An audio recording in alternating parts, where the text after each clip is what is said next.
Good morning student. आज मैं आपको पढ़ाने जा रही हूँ क्लास 5 में सब्जेक्ट हिंदी।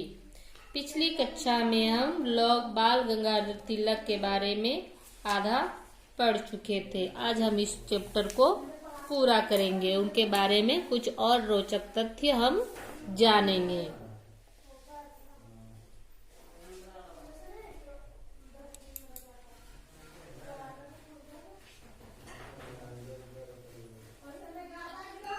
हम यहाँ तक पढ़ चुके थे। पेज नंबर 20 आप निकाल लीजिए।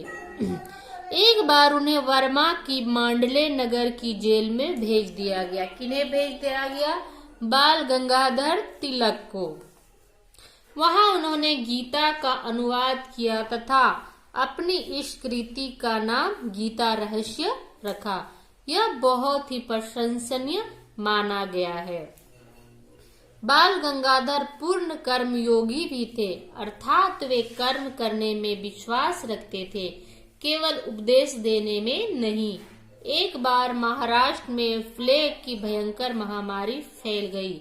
बड़ी संख्या में लोग इस महामारी की चपेट में आकर मृत्यु का ग्रास बनने लगे।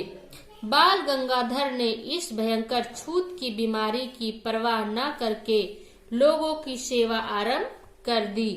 अपने ही विचारों के कुछ साथियों की मंडली बनाकर वे रोगियों की देखभाल में जुट गए। यही नहीं, मृतकों के दाह संस्कार का भी उन्होंने प्रबंध करवाया। महात्मा गांधी ने बाल गंगाधर को तिलक की उपाधि दी। तब से वे बाल गंगाधर तिलक के नाम से प्रसिद्ध हो गए।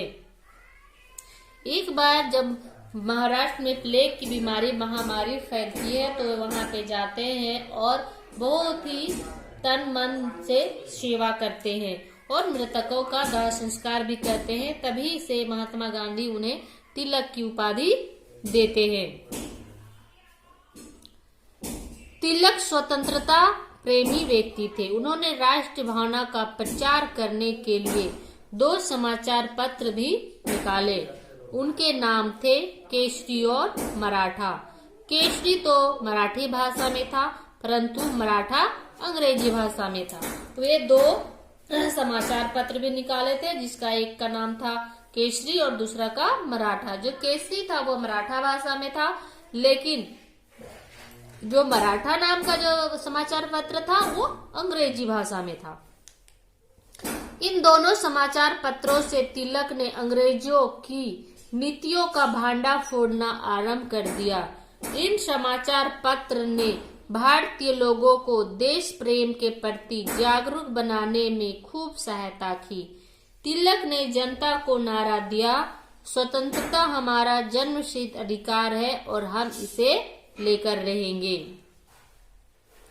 बाल गंगाधर तिलक का स्वास्थ्य जेलों में रहने के कारण बिगड़ चुका था, परंतु वे देश के कार्य से पीछे हटने का नाम नहीं लेते थे। अंततः अगस्त 1920 को वे स्वर्ग सिधार गए। वे बार बार जेल जाने की वजह से उनका तबीयत बिगड़ने लगा था, लेकिन फिर भी वह देश के कार्य से पीछे नहीं हटते थे। परंतु अगस्त 1920 को उनकी मृत्यु हो जाती है। बाल गंगाधर तिलक के देहांत से भारत के स्वतंत्रता आंदोलन को बड़ा धक्का लगा था, परंतु अब तक महात्मा गांधी मैदान में उतर चुके थे। उन्होंने उनके नारे को देश के कोने कोने तक पहुंचाकर आंदोलन को आगे बढ़ाया। इस नारे के अनुरूप भारतीय जनता ने भी स्वतंत्रता संघर्ष में योगदान किया। अंततः 15 अगस्त 1947 को भारत स्वतंत्र हो गया।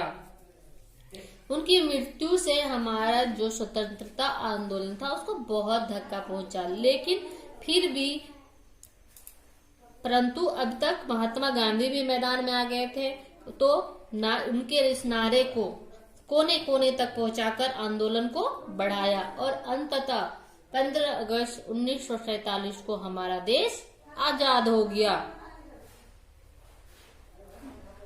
उनका नारा क्या था?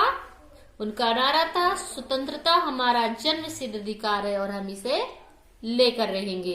तो बच्चों, ये जीवनी थी हमारे बाल गंगाधर तिलक जी का, जिसको आपको पढ़ लेना है, साथ ही साथ इसे आपको याद भी करना है। और ये है आपका वर्ड मीनिंग, जैसे राष्ट्र भक्ति, देश के लिए भक्ति, कि आप यहाँ से लेकर के यहाँ तक आप अपनी कॉपी में नोट करेंगे और इसे याद कर लेंगे। Thank you.